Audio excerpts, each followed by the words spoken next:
good afternoon and a very warm welcome to our Dashboards Forum. It's great that so many of you have been able to join us for today's session. We'll start the session by hearing a programme update from our programme principal, Chris Curry, who I know many of you know. We will then hear from our business analyst, Paul Redstone, on where and how registration codes are used.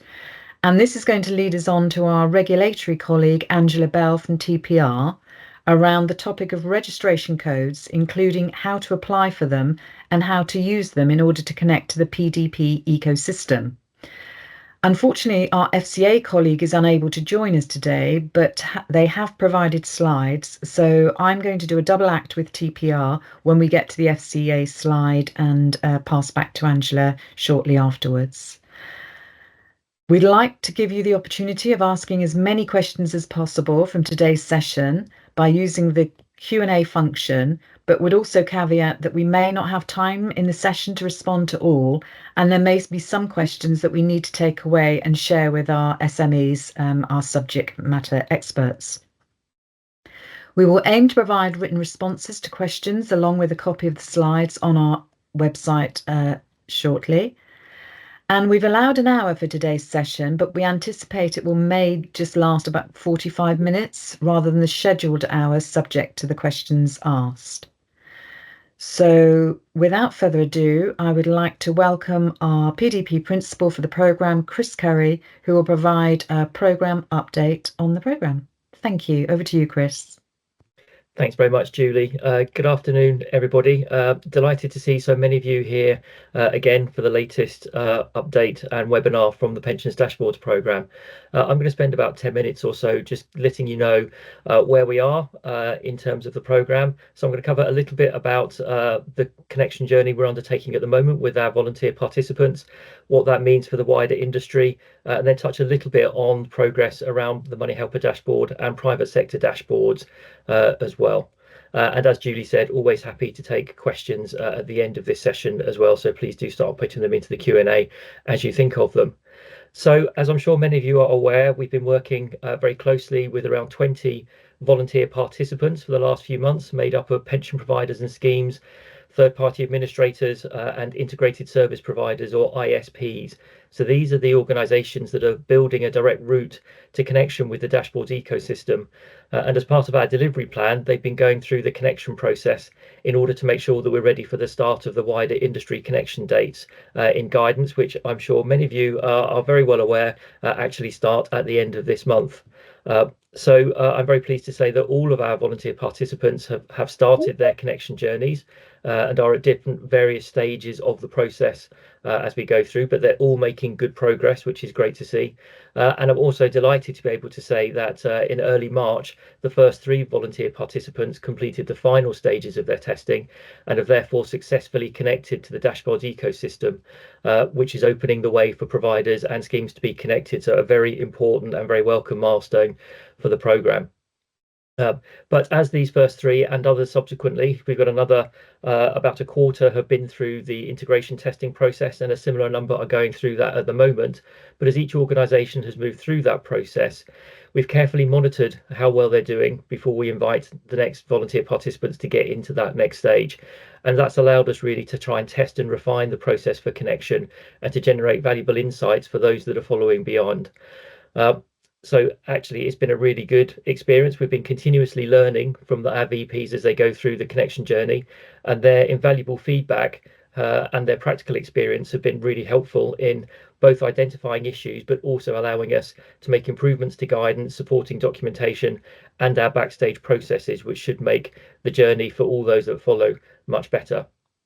So really, over the first few months of this year, our primary focus has been on continuing the connection journey with those VPs and aiming to get as many of those possible connected by the end of April. I will ask you to remember that. I think it is fair to say that we will not have all of them connected by the end of April, and I'll come on to what the implications of that are as well in a minute. But we've made really good progress, and this is so the connection with the wider industry can begin this month as we had currently planned. Now, although there is a guidance date for April this year, the key date that we're all keeping a very keen eye on and looking at is the the regulatory deadline when all providers and schemes in scope for dashboards must connect by, and that's the 31st of October 2026. And we are very, very confident that all schemes will have had an opportunity to connect well in advance of those. And so we're continuing to work towards the connection timetable that was set out in guidance by the DWP just over 12 months ago now. And as you'll all be aware, I'm sure, the first cohort of pension providers and schemes is expected to be ready for connection to the ecosystem under that connection timetable by the end of April 2025, this month. Now, again, as a reminder, while the connect by dates in the DWP's connection guidance aren't statutory, so they're not a regulatory requirement, providers and schemes are required to have regard to the guidance. In other words, they need to demonstrate how they've considered the guidance when making decisions or taking actions in relating to preparing to connect to dashboards. Now, as you will recall from a couple of minutes ago, I mentioned that we won't have had all of the voluntary participants, so all of those integrated service providers or schemes that are handling connection completely through the testing process by the end of April of this, or by the end of this month. And as a result, that means that we are aware that some of those organisations that have connect by dates in guidance of the end of April and potentially getting into the end of May and part of June as well will not be able to connect because that connection process is not quite ready for them.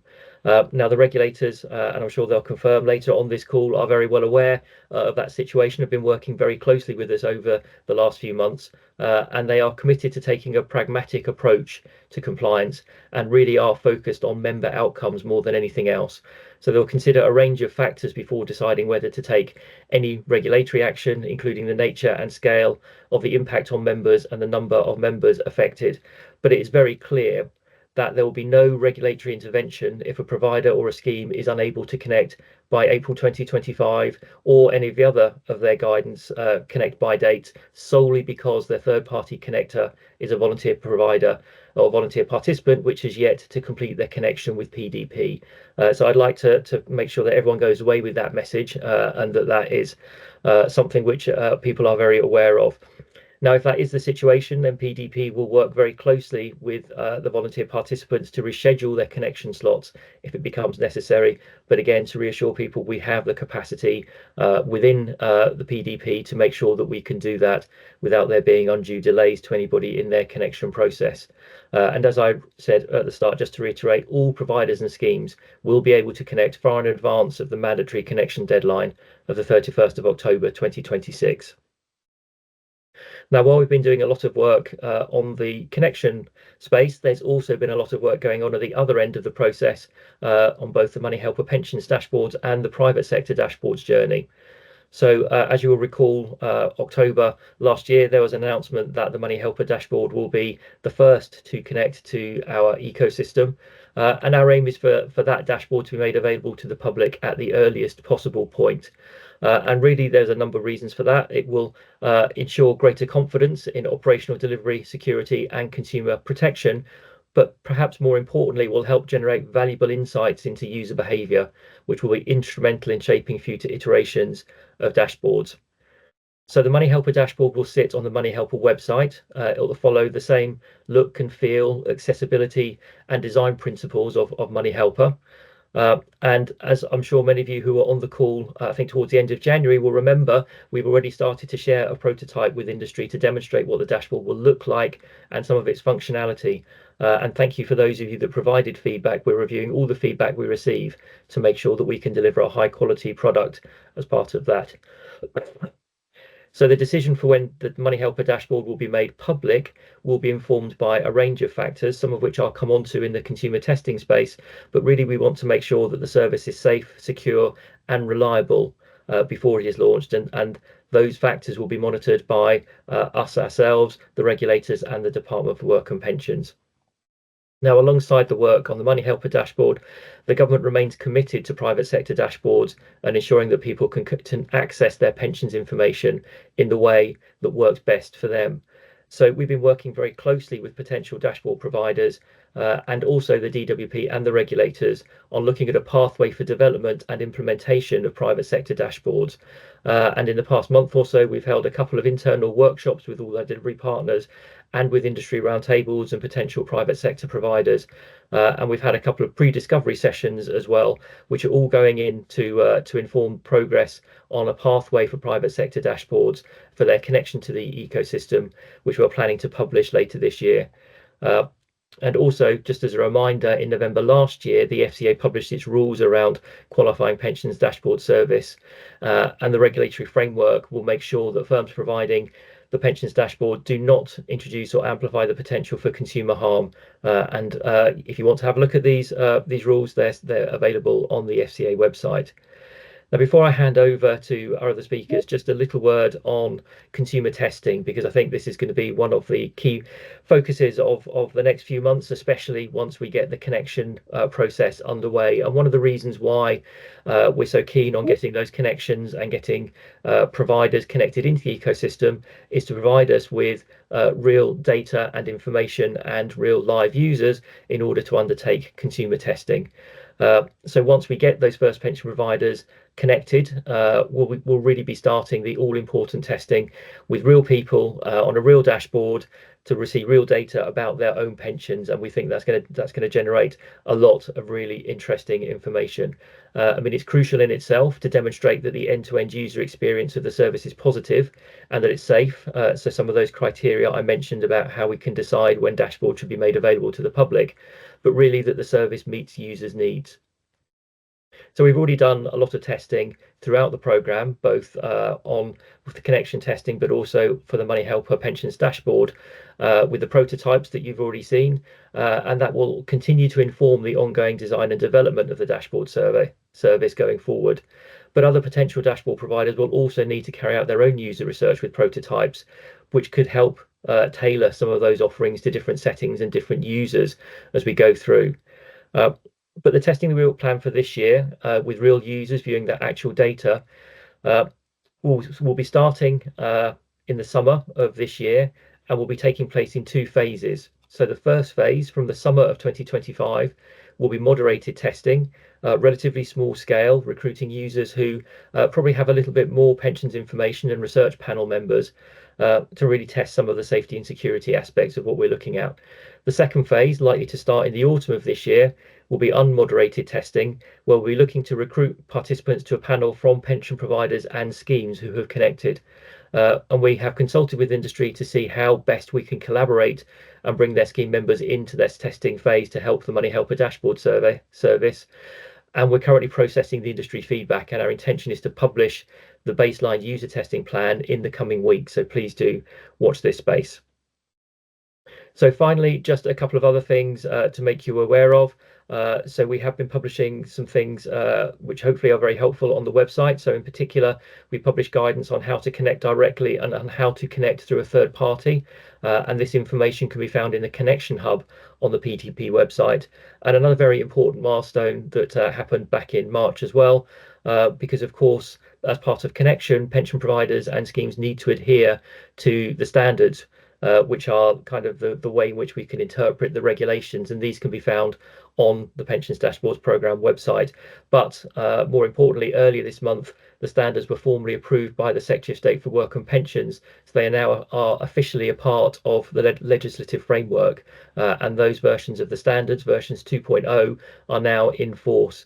So if you need to refresh your mind of those, please do have a look at the website. And generally, I would also recommend looking at the website as the best way of keeping in touch, looking at our newsletters, registering for further information to be provided, and to make sure that you're kept abreast of events such as these and other forms of communication that we offer as part of the service from the Pensions Dashboards programme. That was the update that I wanted to give. I'm sure there will be plenty of questions which I look forward to answering later on. But for now, I will hand you over to Paul Redstone, who's going to talk a little bit about where registration codes fit in the connection journey. So Paul, over to you. Thanks, Chris, and good afternoon to everyone. So if you can just see this slide, just going to briefly talk about where registration codes fit in. So as you can see, your connection provider will either advise when to apply or when to expect a code, depending on who you're regulated by. Once you've received the registration code from your regulator, so once the pension provider or scheme has received the code from your regulator. You'll then need to agree with your connection provider the preferred connection date, and you'll need to give the registration code and your regulator details to your connection provider. So that's whether you're regulated by the FCA or TPR, and whatever your PSR or FRN is. They will then use those details to register on the connection portal. So this sort of differentiate between registration and connection. Registration happens there, so they'll provide those details. We'll then check that the codes are valid and they match the regulated details provided, and we'll confirm that the connection date is acceptable. In some circumstances, we might need to change the connection date, but that's not very likely. Then the pension provider or scheme will connect on the connection date that's been agreed. So that's the sort of differentiation. So there can be a gap between when registration happens and it's confirmed, and then the date. So you can register in advance. So your connection provider can register in advance, and the actual connection will happen on the connection date. And you'll be able to your connection provider will be able to see that in the connection portal, that your status is switched to registered. And that completes connection. So sort of from a high level, that's the sort of journey for a pension provider or scheme. So I think I'm handing on to Angela. Brilliant, thanks, Paul. And it's really helpful actually to see that and understand more about where registration codes fits into the overall connection journey. Now, as a really quick introduction, I work as part of the dashboards of TPR's dashboards industry engagement team, and our role is, unsurprisingly, to engage with industry about dashboards to better understand what's happening at the coalface, so to speak. We meet regularly, not just with schemes, but crucially with those supporting schemes, so with third-party administrators, ISPs or integrated service providers to give them their full name, legal firms, professional trustee firms and industry bodies. Our discussions focus around what's going well with their dashboards preparations and also where challenges and issues lie, so that we can work together to resolve them and then to provide support through information and guidance to help to drive a consistent message through industry. And as the first schemes now approach their connection dates, one of the key topics that's been increasingly coming up in our engagement is around registration codes. What they are, why they're important, how many are needed, who issues them and who to, and how to go about getting replacement or additional codes if they're needed. So I'm going to go through all of these questions on the following slides, which will then be available on PDP's website, so you can refer to the information after the session. So starting with what are registration codes, which Paul has already covered a little bit.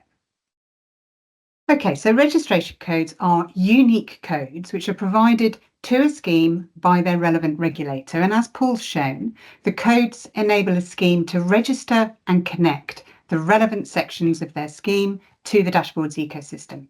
Now, the key thing here is that registration codes act as a really important safety measure to ensure that only those schemes that should be connecting to the dashboard's ecosystem are connecting to the ecosystem. So when a code is passed from a scheme to the organisation connecting them, it effectively acts as a proxy. So to the next slide, how many codes are needed? This is one of the questions that frequently comes up in our engagement, and the simple answer is that one code is needed for each endpoint connection. I kind of think of it as a key that's opening a door that allows a particular person through. Once that door is open, that person can continue to walk through it. So let's take a simple example. A scheme with a single section connecting through a single endpoint or ISP. That scheme will need one registration code. And another example, let's take a hybrid scheme with DB and DC sections that are managed by different administrators. If those administrators are using different ISPs, then each ISP will need a unique registration code to register the section they're connecting. However, if both administrators are using the same ISP, then only one registration code is needed to connect the different sections, of the scheme. That door, the ISP door, is then open.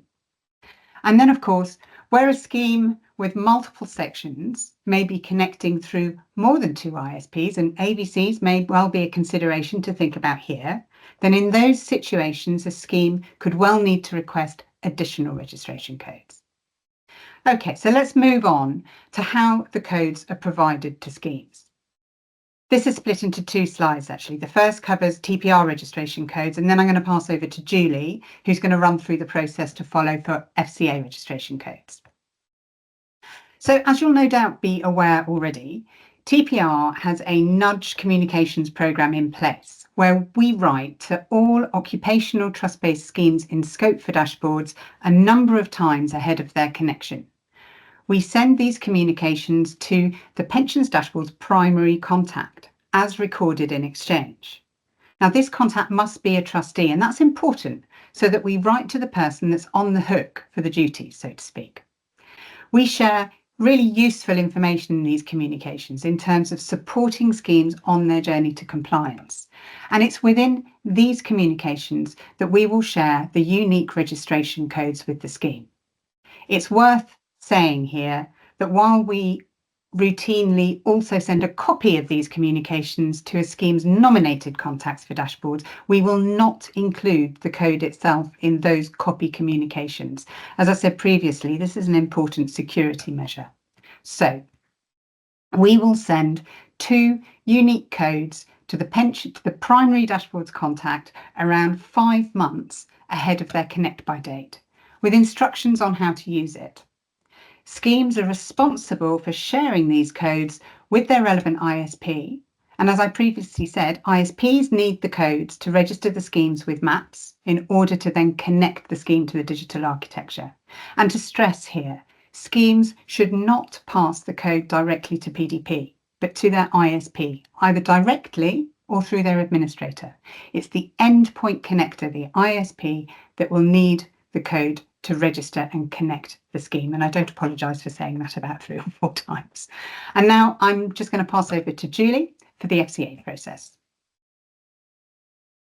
Thank you, Angela. So the FCA, as I said, unfortunately aren't able to join us today, but have produced this slide.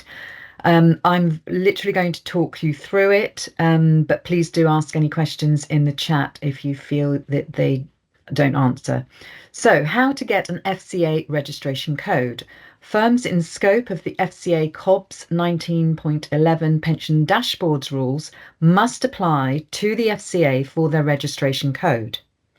Any employee of the firm can complete and submit the application form, but the codes will only be issued to the person who holds the senior manager function of compliance oversight, commonly referred to as an SMF16.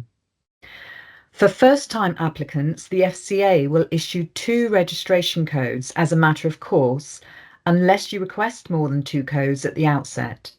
Where a firm needs only 1 code, it need only use one of the codes provided.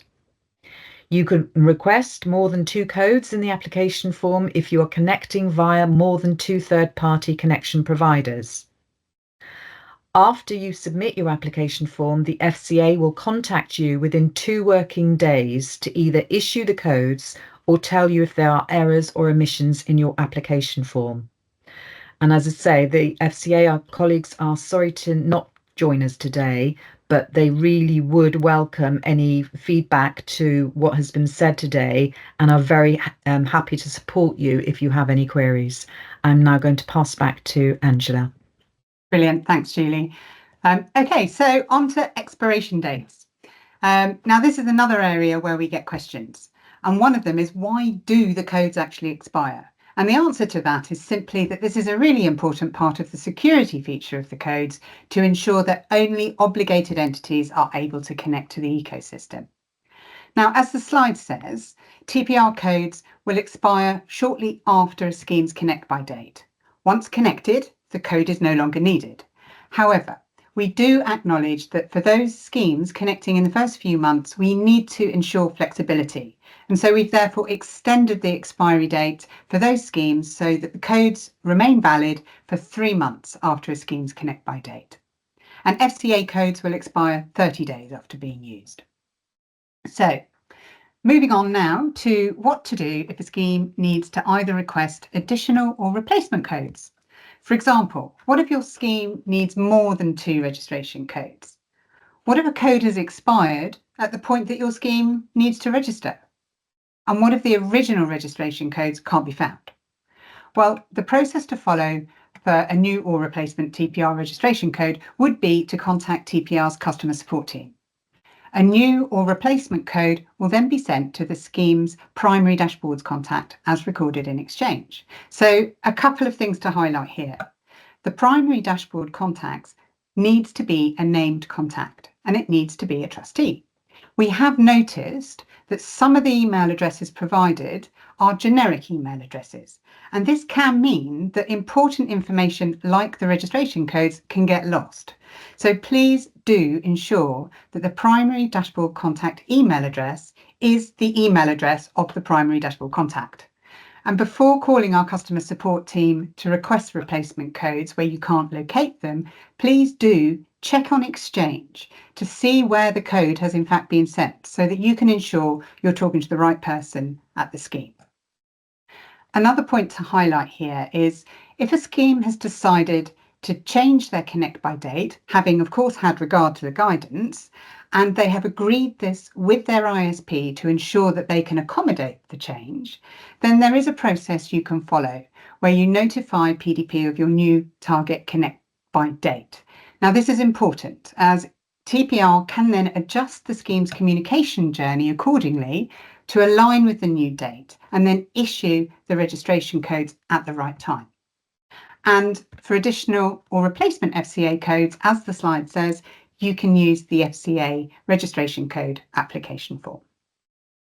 And then moving on to the last slide that I have, I've included some useful links for reference so that you've got all of those things in one place. Now, I hope that was helpful, and I do hope that it answered many of your registration code related questions. And with that, I shall pass back to Julie. Thank you so much, Angela. That really, really interesting and informative as always. And I'm sure many of us will be revisiting this recording, what's the word, to be able to find out, and because you've said or shared a lot of insightful information there. So we've now got the opportunity for some questions and answers. I'm just going to look to see where the latest, and we shall. So I've got a first one from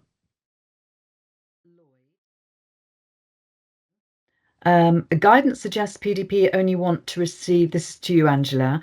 Guidance suggests PDP only want to receive requests for moving connection dates if the move is more than 1 month before or after the original connection date. Please, can you confirm? Well, that's a PDP process, and schemes can, if they are going to change their target connect by date, obviously talk to those that are supporting you to make sure that they can accommodate the change. And then the scheme can notify PDP and the regulators of that new date so that we can align the communications journey with that new date. The PDP process does say 30 days either side of the connect by date. Now that kind of makes sense because if you're connecting within a month or a month previously, we don't want to create a cottage industry of change of connect by date notifications. We have also said in some of the communications that we'd be sending out to the first schemes to connect that we don't expect a scheme to complete that notification if they intend to connect by July, because we don't want to be creating a lot of unnecessary work if we don't need to. But say your scheme is due to connect in July, let's take July as an example, and isn't able to connect until September because that's more than 30 days of your connect by date. In guidance, you can use that notification to let PDP and the regulators know. And then we can change the communications journey to align with that so that we're not sending you the registration codes at the wrong time. Thank you, Angela. Okay, and the next one that we have If we are in the situation where one of our ISPs cannot connect yet, should another ISP connect as normal? Okay, so where a scheme or provider is unable to connect all sections at the same time, which is obviously our expectation, it's expected that efforts are made to connect any remaining sections at the earliest opportunity. Now, both regulators have said that they will take a pragmatic approach, taking into account the potential impact on members. I think the best place for me to signpost you to, in this case, is actually our breach of law. We've got some really specific examples in there about connecting different parts of the scheme, particularly AVC providers, for example, at different times. And so if you consider our breach of law guidance and consider whether you need to report a breach to us with relevant remedial activities, we won't normally consider that breach to be materially significant if prompt and effective action is taken to connect the rest of the sections by the connection deadline, which is obviously 30th October 2026. So go and have a look at that guidance. It does have dashboard specific examples to help you to decide whether or not to report a breach to us. Yeah, Thank sorry, you, Julie. Angela. If I could just add to that as well, that there is a slightly different process for the FCA, isn't there? And there is a modification by consent process that they would ask people to consider as well as doing that. So the answer might depend slightly as to which regulatory sector you're in as doing that. But yes, I think the main point is that the regulators will take a pragmatic approach, and the most important deadline is that 31st of October 2026. And I think Thank to you. be clear, actually, that where an ISP can't connect because they may not have completed the acceptance testing process, there will be no regulatory interventions where schemes or providers miss their connect by dates solely because of that reason. Thank you both. Really helpful. And another one that's come in from that's kind of linked to this area, a specific question around aligning the connection of all external ABCs to their main scheme connection date will be very difficult for many. While I accept the regulator will be understandably, is it really worth is it really worth everyone's time and effort for these to be reported as a breach, as the regulations require, particularly while we are prior to regulatory October the 26th deadline and that? Okay, so we do expect all parts of the scheme to connect at the same time. It's really important that savers do see all of their benefits together, and that obviously includes schemes that have multiple sections or members with additional voluntary contributions. I refer you to the breach of law. Again, it's really important that this is that schemes consider this. It's a scheme-specific question. Consider the options, make sure you understand how you are connecting, and importantly, make sure you have the right governance around your decisions and audit trails so that you are able to document this should you need to. And I think you've already answered this one by nature of what you've just said, Angela, but I'll read it out on behalf of not only are our AVC illustration dates not aligned, we have the main scheme benefits for active and deferred members illustration calculated. Yes, again, I seem to be referring a lot to the breach of law. We do actually have a specific example in our breach of law guidance and for a number of different dashboard scenarios, and one of them is around illustration dates. I mean, we do also acknowledge that it can be really challenging for schemes to meet all of their legislative duties at the point that they connect. And we understand that they may need to prioritise some elements. And we see different illustration dates across different benefits as something savers are already receiving that at the moment.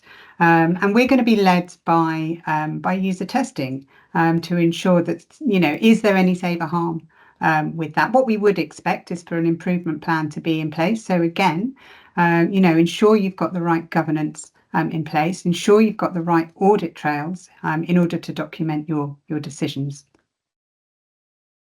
Thank you. And keeping on this theme, I'm afraid, Ange, guidance suggests that you only want to receive requests for moving connection dates if the move is more than 1 month before or after the original connection date. Please, can you confirm if this is correct understanding? That's correct. I think that was the first question I answered. Okay. Actually, yes. Lovely. Thank you. Okay, I'm trying to divide it up, so I'm trying to find ones for Chris in particular. It's a lot around AVCs. There's one from Greg here.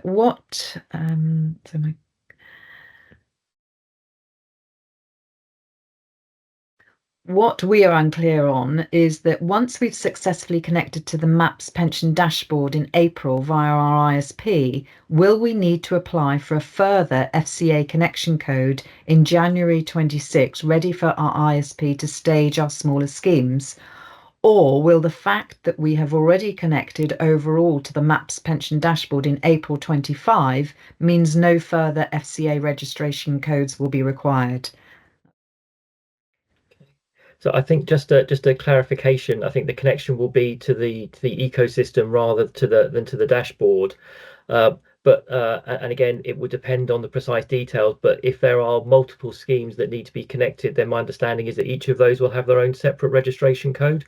So you will still need to contact the FCA and go through the same process again for each of those separate schemes. If they have different connect by dates, then they will be separate, and so you'll need a separate registration code for each of those.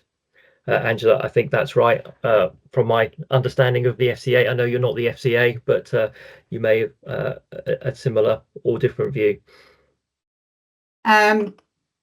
Yes, actually, I'm uncertain on that. I think that's one to go to the FCA, because obviously each registration code for the FCA is from a firm perspective. So if that firm is using, a single ISP, once that door is open, the door is then open. But as I say, the FCA rules may well be slightly different. Yeah, but perhaps that's one we should take back to the away, FCA. I think. Yeah. Okay, thank you. And is asking, are unique registration codes shared via a secure method from the regulator to the scheme trustee? And is there guidance for trustees with sharing onwards to the ISP providers to ensure it remains secure? Okay, so I probably need to take that one away to our comms team. I think those emails that go to the chair of trustees with those unique registration codes may well be encrypted, but I need to triple check that, because that's actually not, I'm not 100% sure of that. But yes, in the email that the chair of trustees or the primary dashboard contact will receive, there are instructions on what to do with the registration code. And in fact, a copy of that email does go to the nominated contacts that the scheme has nominated. That's those who are supporting them with connection. And while the code isn't in those copy emails, the instructions around how to use it are. Thank you. And there's one here from Andrew asking, when do we think that the recording will be available on TPR's website? We won't be including a link to this webinar on our website. I think it will go on PDP's website. Is that right, Julie? Correct. That's correct. Yeah. As Amanda popped in the chat, the recording will be available in due course after the event. Is asking, we're a single private pension scheme and our scheme is also used for occupational auto-enrolment pension. Would we require one registration code from the FCA? Do we take that one away, or? I might have to take it away. I think the permission to connect, the proxy to connect an occupational trust-based scheme, you may need two separate codes. It depends on how that scheme is made up. I'm happy for you to email me that question after this session, and I can take it away and answer it. Brilliant, thank you. And I think just to reiterate that we will produce a question and answer document at the end of this, where we will put the answers to all the questions, including the ones we've answered, but also some of the ones we haven't got round to answering as well. So there will be some answers coming to all the questions that are being asked. Absolutely. And there's some around user testing, and I just didn't know whether, Chris, you wanted to just update again, reiterate what you've already told the audience around our preliminary steps on user testing. Yeah, very, very happy to do that. So, and there is a couple there. So I can see one about, will there be industry testing access to the money, or access? I presume that means from the industry to help with the testing. And definitely the Money Helper dashboard team and ourselves on the programme are looking to take a collaborative approach as we go through that. As I mentioned, the first phase will start in the summer, will be lower level. And then kind of a more unmoderated, larger scale testing towards the second part of the year as we go forward. And we're definitely looking to work very closely with industry in terms of getting schemes involved, but also sharing the findings that we're doing at each stage to make sure that the learnings are then shared across the industry. Because obviously, although we're testing to try and improve the Money Helper dashboard, we're also testing to try and help the industry understand what people's reactions are likely to be when they see their information on a pensions dashboard, and to help the industry get ready for what will come beyond pensions dashboards, and to make sure they've got all their other engagement services and all their administration in order for when that happens. I think there was also a question about whether people from industry could get involved in testing personally, as well as testing with the members of the public. And I think there are some plans to do some of that as well, because we want to make sure, for example, that we've got people who understand whether the information that's coming through is accurate, or whether it's the right information.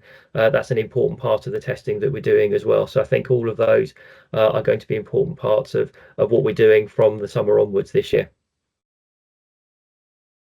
Thank you, Chris. And just to highlight the message put into the chat, congratulations the progress so far for PDP, TPR, FCA, DWP and GDS, Money Helper and industry teams, exactly 5 years ago this month.